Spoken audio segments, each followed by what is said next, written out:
Hey guys, welcome to another episode of Southern Guns. Man, it's been a while. Ooh, it's been a long while. We've had a lot going on. We've had lockdown, man. We've had killer bees. Now we're in some other craziness. World's upside down. It's like a bad episode of Jumanji. It's like every time we get into another episode, it's like you just keep going to a different level. But anyways, so I finally had some time to do a video. Obviously I have upgraded some things, and that's another reason I haven't done videos, because I've been kind of playing around with this new camera. Got some new software, some new cameras, some just new everything, and I just wanted to get this right before I done any video. So anyways, so I'm going to do a video on some gear review. It's going to be on my DMR rifle. That DMR stands for Designated Marksman Rifle. I don't say sniper rifle because I'm not a sniper.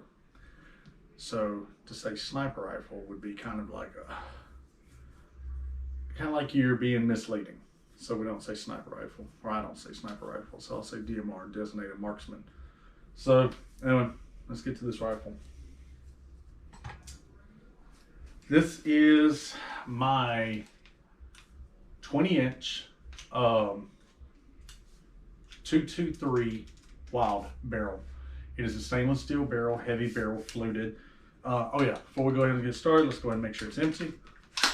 Charging handle back, empty, looks good. Okay, so I'm gonna go ahead and leave it on that. Also, so let's get started working our way down this rifle. So this is something I've been wanting to build for a long time. I've had it for a while. I always like, the whole marksman kind of thing. So this is a rifle that I had built. Going down the build, it has a arrow precision, which, by the way, I love arrow precision. Of course everybody's gonna have their different flavors. My flavor is arrow precision. I got a lot of reasons. Has a nice flared mag well. Some of the nicer ones has even more of a flared mag well. There's some of the holes where the springs go in actually has a set screw for a 440. I'm sorry, where the springs go in has a set screw for a 440 set screw. So anyways, moving around along. This is a Palmetto State upper. I ain't really sure where I got it. The rail, again, I have no clue where I got it. This is UTG bipod. It's a two-piece system. You can see it actually connects on the M block. Really cool because it gets the rifle super low. Really like that. I mean, the gun gets absolutely crazy low on the ground. Personally, that's just a personal thing I like. Back here I have a Magpul PRS stock, and this is an older model, so I went and bought and I don't really know who made it, but I got QD attachments up at here and here, and of course there's another one right up here. Moving right along, the trigger group is a Rise Armament. I don't know which one. I remember I bought it about a year ago, so I don't remember exactly which one. It breaks at a clean 3.2 pounds. That I can tell you. It's flat trigger. I like flat trigger. The thing I don't like is the front of this has, even though it's a flat straight up and down, the face of the shoe is rounded. So your finger only gets about 1/3 of a purchase on it. It's kind of weird. I don't really like that too much. Moving along, one of the other things I want to talk about is the thing. This is something I like. This is a primary arm scope. All right. So I like the primary arm scope. I think it's a good scope. It's the type of scope I like. I don't really have a relationship with primary arms per se. It's not like I'm going to talk good about them. I'm not going to tell you I have a relationship with any kind. It's just something I enjoy. It's one brand that, for the poors like myself, it's the brand that I've enjoyed using, and I've gotten a really good use out of it, and the more I use it, the better I'm getting with it. If you will look right here to my sides, it's actually a picture of the reticle. And so what I did was I paired up the scope with Sterlok. It's a Sterlok Pro. It's an app you can get. I think I paid $12, $15 for this app.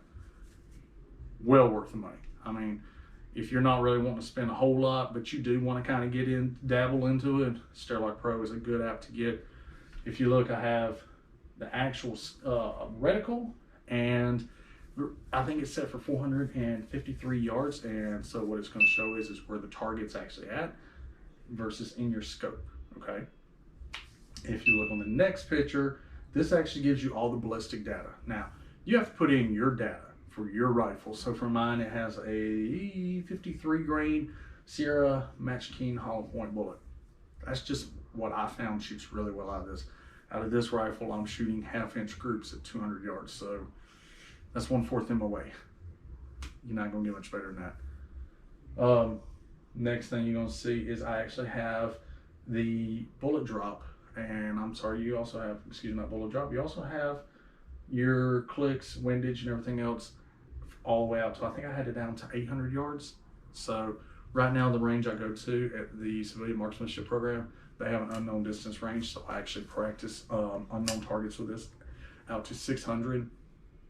Took it out the other day. This scope paired with this app, paired with a bullet that shoots very well out of this gun, it made shooting 600 yards almost kind of too easy, to be honest with you. You know, and I'll let you see, you know, I'll show you the video myself. 600 yards, right? Wait, what? The elk is 600 yards. Yeah.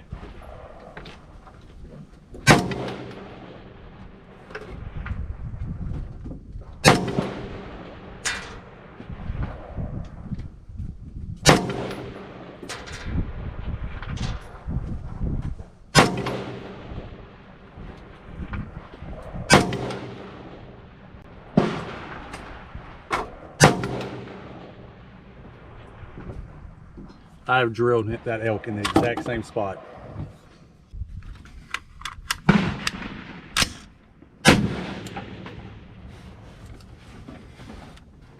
Headshot on coyote. Gotta have that. Found some more bullets.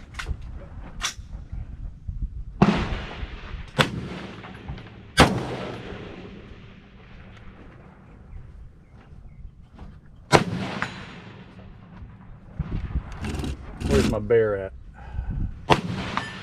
There he is.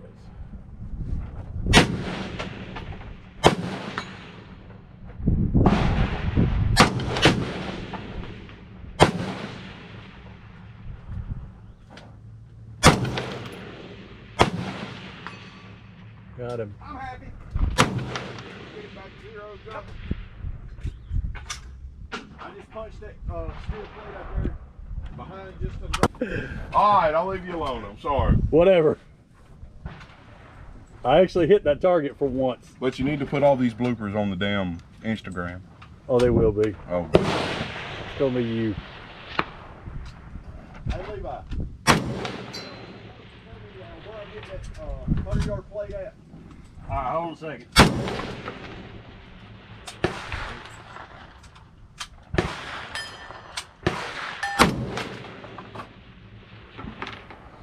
Let me get my rifle scope.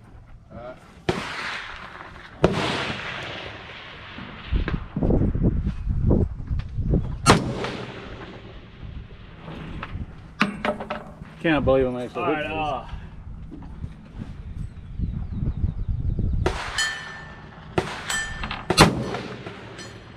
Alright. Ready? Have it? Alright. Alright. Jonathan's not the RO.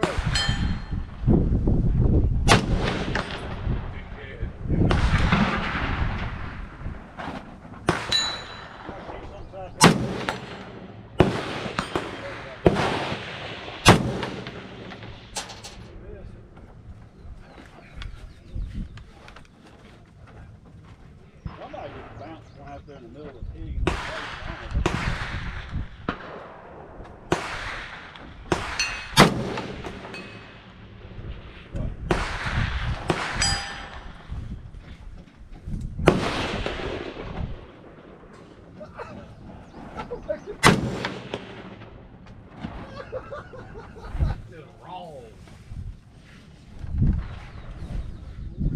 Gotta shoot in adverse conditions. Just get it timed right. Think about like shooting a squirrel out of a tree when it's moving. So, range went pretty good. I'm telling you, this thing's a shooter. Oh my God, this is a shooter. If you decide to build a rifle, this is obviously a home build. So, I mean, anybody can build one of these. This was just one I took my time with. I did a lot of small tweaking here and there. There's a lot of small things, you know, that I could go into, a lot of technical stuff. I did something, I honed the upper receiver. I read an article about it from years ago about, I think it was Shotgun Sports.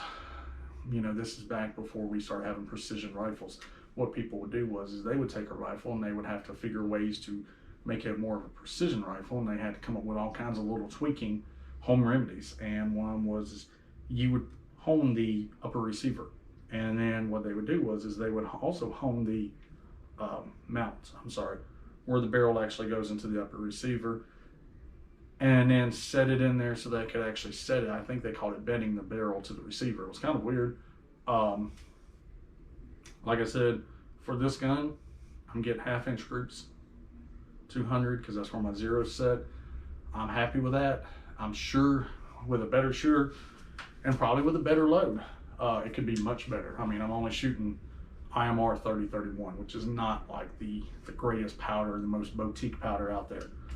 The gun itself, this was a cheap build, by the way. I haven't mentioned that.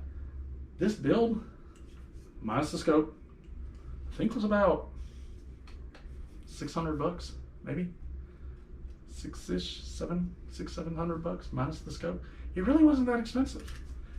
I did a lot of searching, you know, trying to find stuff on deals, and that's why it was so cheap. But it's a good shooter. You know, this is one of those ones that you can come up, you can aim, squeeze, and guarantee you're going to hit your targets. All right. This is not. Now, if you've never built a rifle, if you've never built an AR, I would highly suggest it. One of the cool things about this is something you build, you know every last piece of. Would I suggest building, or would I suggest a precision rifle to everybody? Yes, actually I would. Reason is, it's fun. It's really fun to be able to have that confidence to reach out and touch your target. It's kind of cheating to use a good scope, an app. I mean, they say it's cheating. This old, I think it was a Marine drill sergeant said one time, if you ain't cheating, you ain't trying hard enough. You know what I'm saying? I was in the Army, so all I can say is cool. Well, hope you enjoyed this review. Great shooting, like I said. It's a good shooting rifle. If you ever have a chance to build yourself one, there is a bazillion videos on the internet about it. And I'll try to do some more follow-up videos on load development for this rifle. I'll discuss load development for this gun and also for my other AR. And of course, I'll do a more comprehensive video on my other AR. And the reason I'm going to do more of a comprehensive is it's more of a purpose-built rifle. Well, I'm sorry, it's more specially built. I built it based upon experience, whereas this is just meant to shoot small groups at very long distance. And I'm sure with a better shooter, it probably shoots even better than I can. I shoot it because I enjoy shooting. It's just one I set to the side and I just pick up when I'm in the mood. One of the last things I want to say, I'm sorry, and I apologize I didn't say this earlier. This is I didn't even talk about the scope. So this is the primary arms. ACSS HUD DMR 556. HUD stands for Heads-Up Display Designated Marksman Rifle.